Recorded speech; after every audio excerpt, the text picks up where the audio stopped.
see what's next. I wanna face this world with wonder and excitement. Face every challenge every day.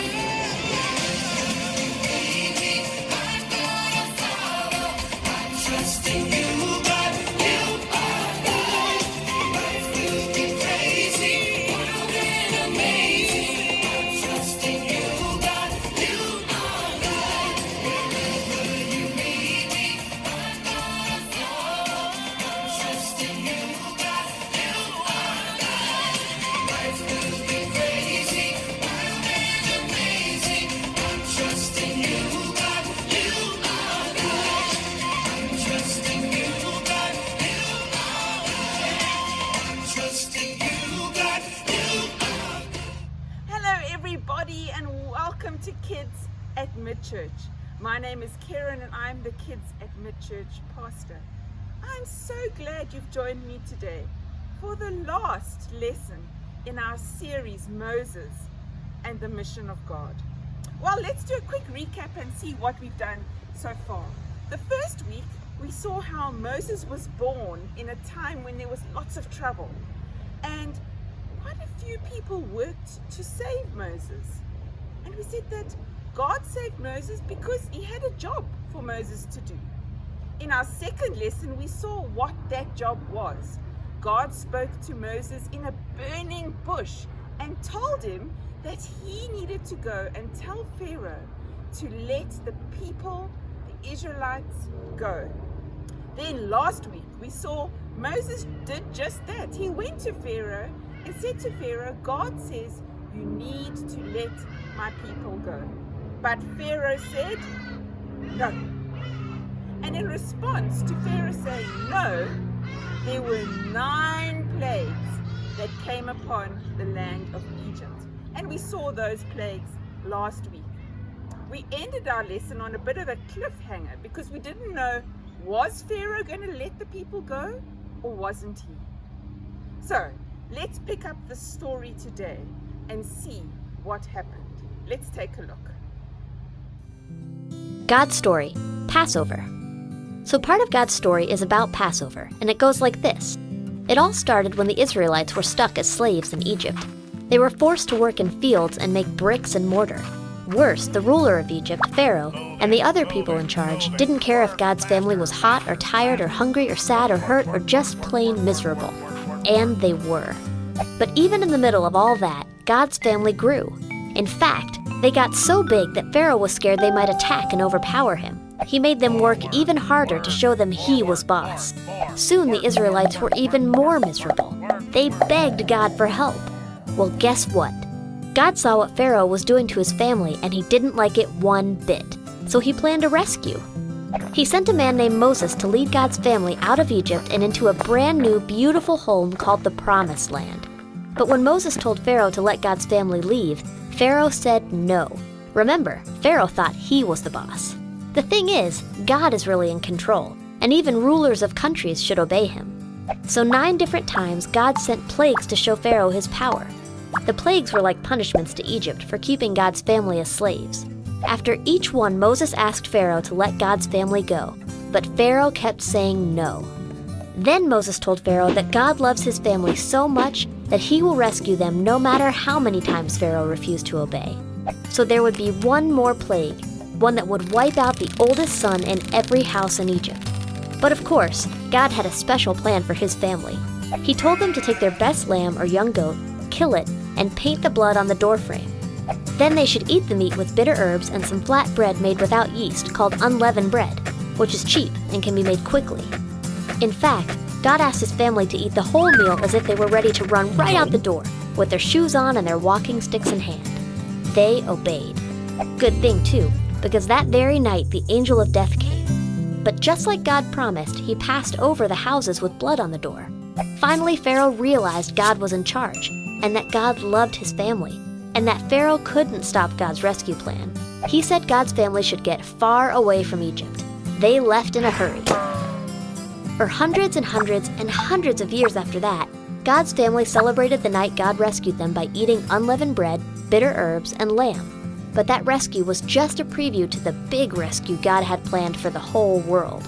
Remember, the ruler of this world, the devil, wants us to work for him and live bitter, sad lives, separated from God.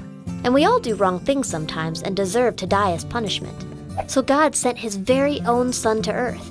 He lived the perfect life we should have lived and died the awful death we should have died. But 3 days after he died, Jesus came back to life. That means he got rid of death and it can't separate us from God anymore. And you know what? Right before Jesus died, he celebrated Passover one last time, but without the lamb. See, Jesus showed us that he is our lamb. And just like the lambs died so that the sons could stay with their families, Jesus died so that we can be part of God's family. One day he'll recreate a perfect home for us, and it'll be even better than the Promised Land. And that's the story of Passover. So in case you missed it, here's the quick version. God's family was miserable. They begged God for help. God planned a rescue. Pharaoh said no. God showed his power. The oldest sons had to die. Lambs took their place. God rescued his family. They celebrated Passover. Death was our punishment too. God sent his Son. He took our place. God rescued us.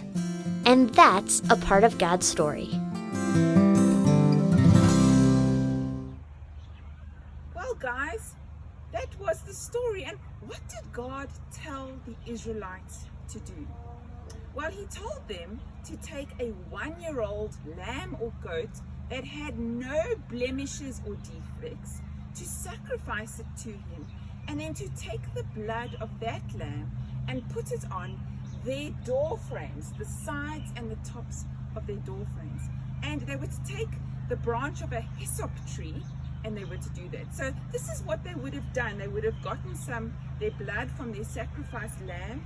They would have dipped their hyssop leaves into the blood, and then they would have painted it on their door frames like this.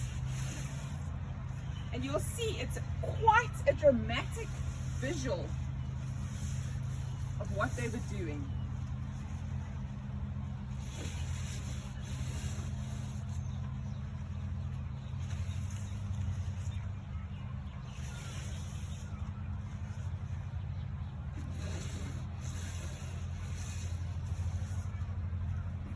So that's what their houses would have looked like that night when the angel of death passed over, and the firstborn son in that house would have survived. So at Passover, God rescues the Israelites from slavery, because the very next day Pharaoh says to Moses, "Take your people and go." But guys, many, many, many years later, all of us were in slavery too. We were in slavery to death. And God sent his very own Son to die for us. And he shed his blood, just like the Passover lamb at Easter, for us. Let's take a look at the story of the Passover lamb that is Jesus. God's story, Easter. So part of God's story is about Easter, and it begins like this. You might know Easter as the Sunday a ginormous bunny hides chocolate inside plastic eggs. But Easter is really all about how much Jesus loves us and how God sent him to rescue us. Remember how the Jews, God's special family, were waiting for a king to come rescue them? Well, Jesus was the king, and this rescue was the whole reason he came to earth. God had already rescued the Jews once before, but this time it was going to include everyone. So one night, Jesus told his friends about the rescue. Exciting, right? But talking about this rescue was sad. That's because Jesus was going to rescue the world by dying. Kids, every mean or bad thing we do deserves punishment. By dying, Jesus took our punishment. Lots of things in life have good parts and bad parts. And just like candy bars are mostly good, as long as you brush your teeth after you eat one, this story is a really good one. Anyway, talking about the rescue made Jesus sad, since he didn't really want to die. Thankfully, we can talk to God when we're sad, so Jesus took a few friends into a garden to pray. In the garden, a guy named Judas who people thought was Jesus' friend, came with some people to help arrest Jesus. Peter, one of Jesus' true friends, was so mad he cut off a servant's ear with his sword. But Jesus didn't want his friends to hurt others, so Jesus healed the ear and let them arrest him. Then Jesus was taken to trial. One of the most powerful men in the city, Pontius Pilate, wanted to let Jesus go. But many of the people wanted Jesus to die. They didn't believe he was the Son of God or any kind of king. Even after all the miracles Jesus did, like healing sick people and making blind people see, they didn't believe in him. The people were so mad, they started yelling, "Kill him!" So Pontius Pilate let the soldiers take Jesus. The soldiers made fun of the idea that Jesus was a king. They put a crown of thorns on his head and nailed him to a cross. Many people watched, but not all of them wanted Jesus to die. His mother and close friends were there too. Just imagine how they must have felt. Once Jesus was up on the cross, the sun stopped shining for 3 whole hours in the middle of the day. But those soldiers kept right on making fun of him. They said, "If you're really God's son, why don't you just call on some angels to save you?" Jesus could have called on angels to save him, but he loved us so much that he wanted to rescue us. So instead, he prayed to God, "Father, I place my life into your hands." At that moment, Jesus died.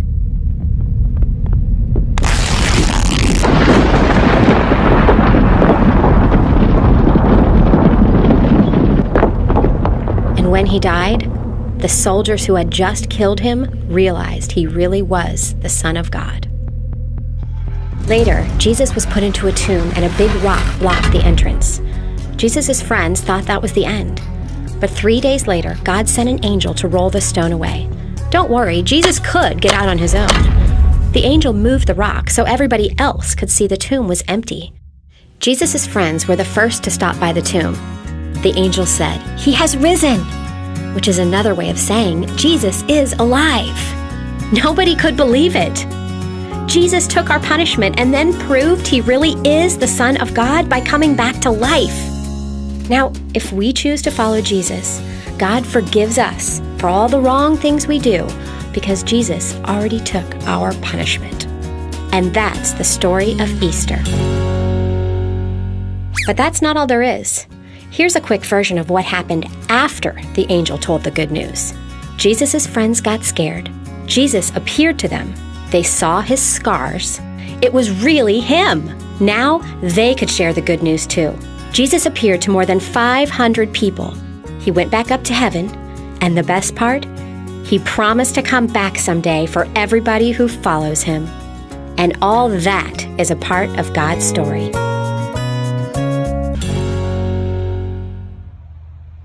Well, guys, that is our series done and dusted.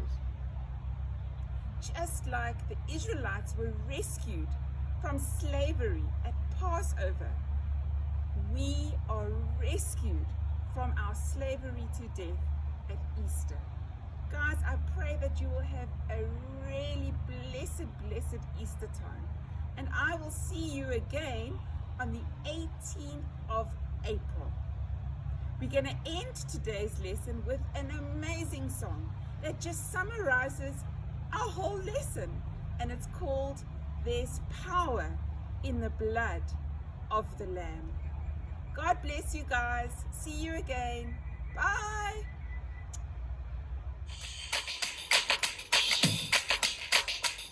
There's power, there's power, there's wonder working power. There's power, there's power, there's wonder working power. There is power,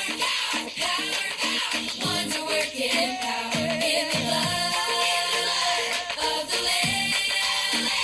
There is power, wonder working power in the precious blood of the Lamb. Would you do service for Jesus, your King? There's power in the blood, power in the blood. Would you live daily his praises to sing? There's wonderful power in the blood. There is power,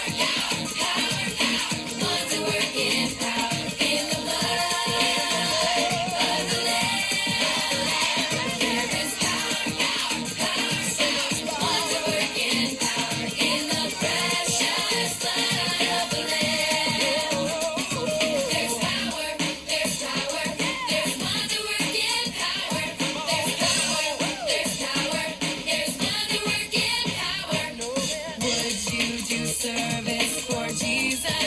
King.